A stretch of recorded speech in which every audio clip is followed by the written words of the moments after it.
Salon Polityczny. Renata Wittmann, dzień dobry. Naszym gościem jest dzisiaj Remigijus Šimašius, mer Vilna, Ruch Liberalów Litwy. Dzień dobry, labas rytas jums. Dzień dobry, labas rytas. Jūsų partijos populiarumas kyla kaip ant sparnų, jei dabar vyktų rinkimai, jūs pagal rezultatus gal būtumėte antroje vietoje iš karto po socialdemokratų. Sveikinam.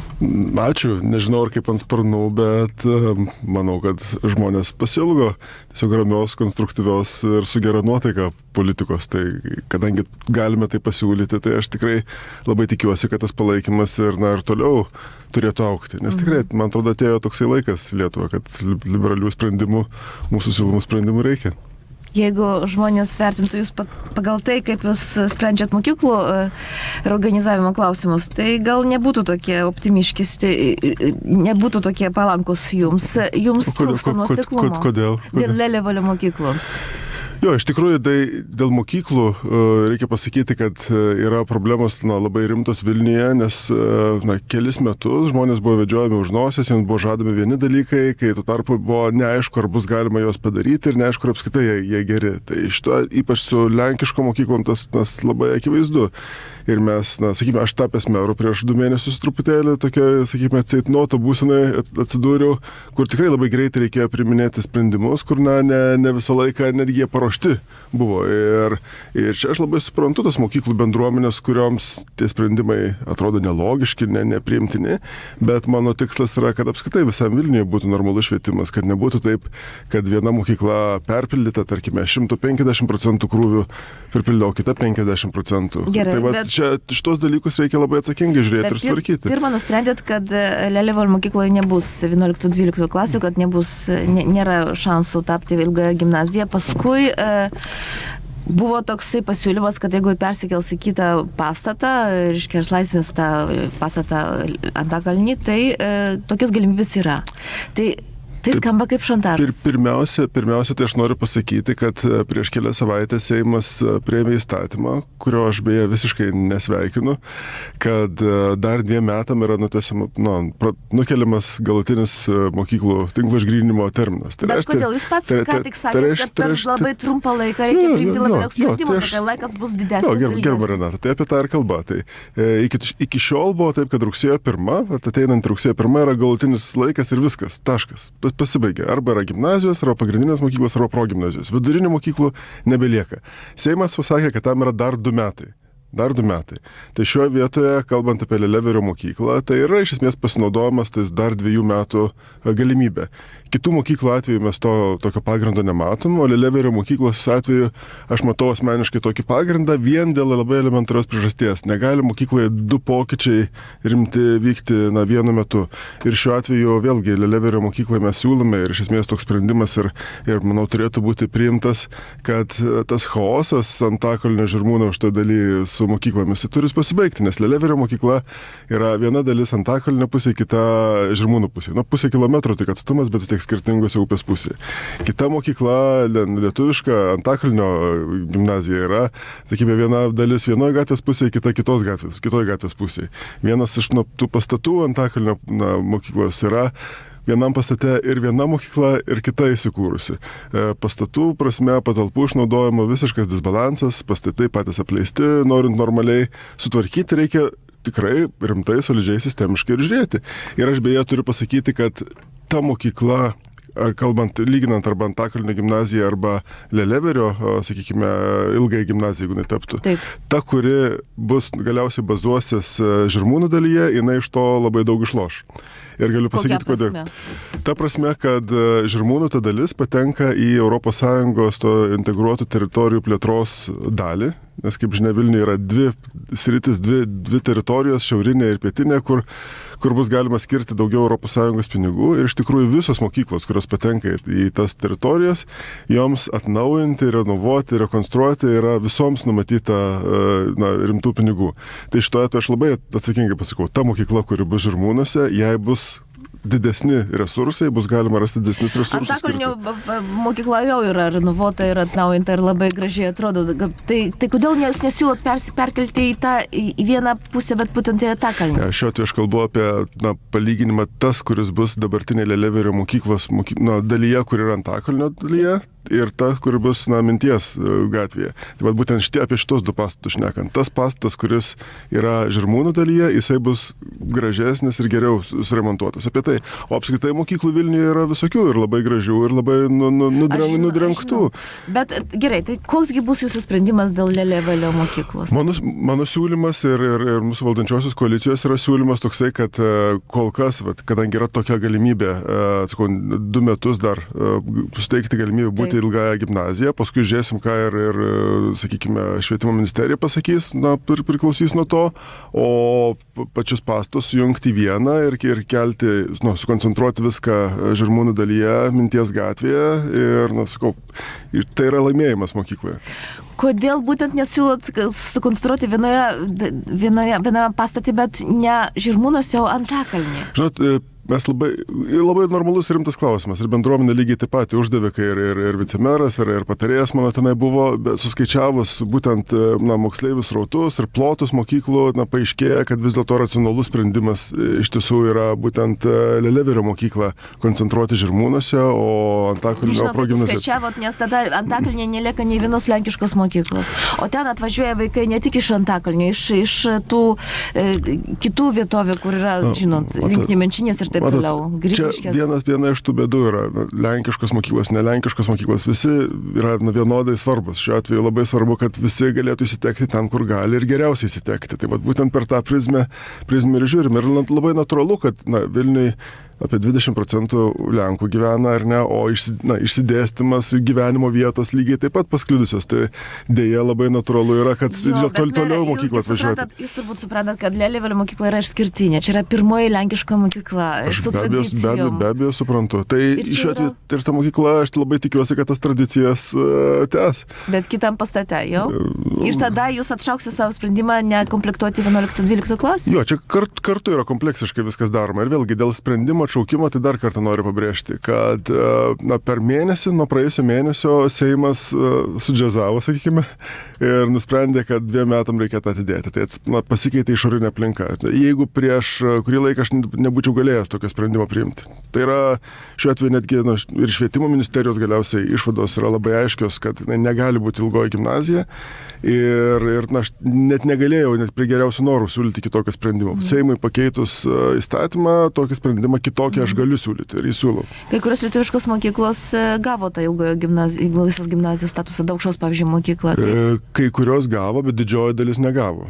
Ir šiuo atveju, tarkim, iš paskutinių mokyklų, kurios irgi ilgą laiką ten tikėjosi, tarkim, su Fabioniškių mokykla, mes jokių sprendimų nekeičiam, bet dar svarbiau yra, kad visas kitas mokyklų tinklas, keliasdešimt kitų mokyklų, kurios irgi vienaip ar kitaip norėjo, tas tinklas yra išgrynintas. Tai čia turbūt reikėtų padėkoti prieš tai buvusiai Vilniaus valdžiai ir akcijai Viborča, sakykime, dalyvavimui, kad su lenkiško mokyklom buvo guma tempiama iki paskutinio, kiek tik tai manoma. Jokie sprendimai nebuvo priiminėjami.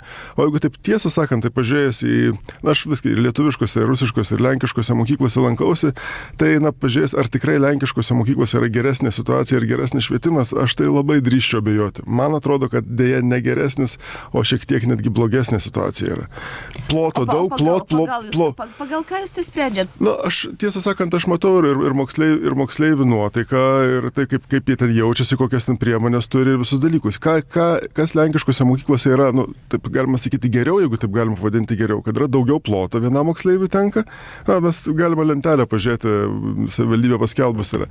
Yra daugiau ploto tenka ir, sakykime, vienam mokytojui tenka mažiau moksleivių negu kitur.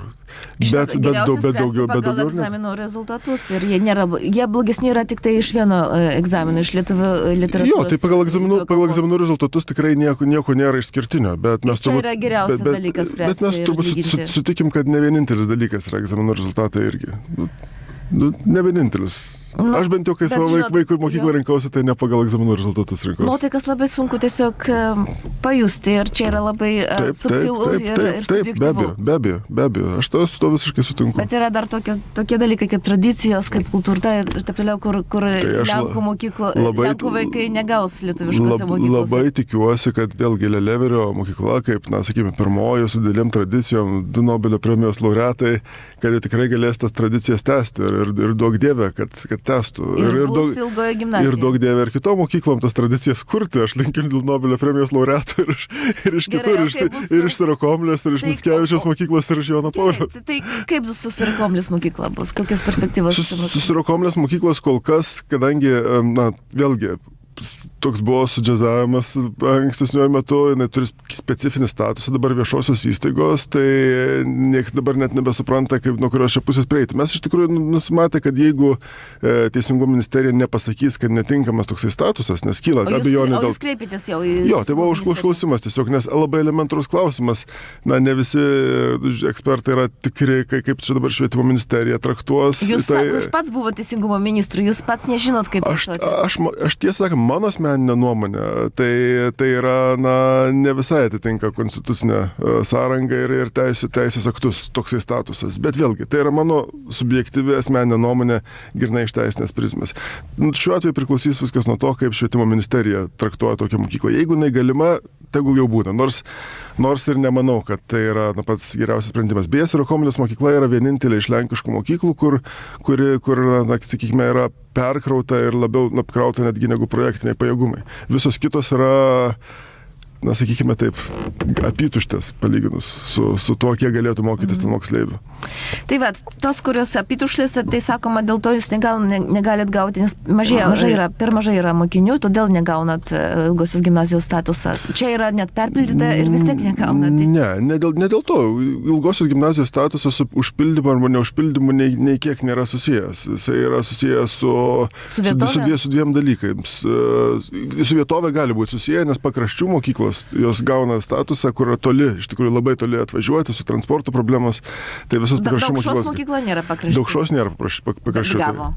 Gerbiama Renata, jūs leiskit man užbaigti, prašau. Jo, tai yra 3 dalykai, kada galima, na, ilgoji mokykla yra ilgoji mokykla. Arba tai yra privati mokykla, tai čia va tokia Sirokomlės mokykla ale privati dabar, nors iš tikrųjų vienintelis steigėjas yra savivaldybė, tai man neatrodo tai, kad būtų privati. Yra pakraščių mokyklos, kaip ir, na, Grigiškėse, tarkim, ar dar kartą, nu, kur iš tikrųjų jokių papildomų sąlygų nereikia ir savivaldybės mokyklos yra ilgosios, arba turi turėti specifinę ugdymo programą. Tai vad būtent kalbant apie specifinę ugdymo programą, čia ją turi patvirtinti ministerija, kad jinai tikrai yra specifinė ir tada savivaldybė gali, net neprivalo, bet gali irgi leisti būti ilgai. Tai šitoje vietoje Leleverio mokyklos labai aiški situacija.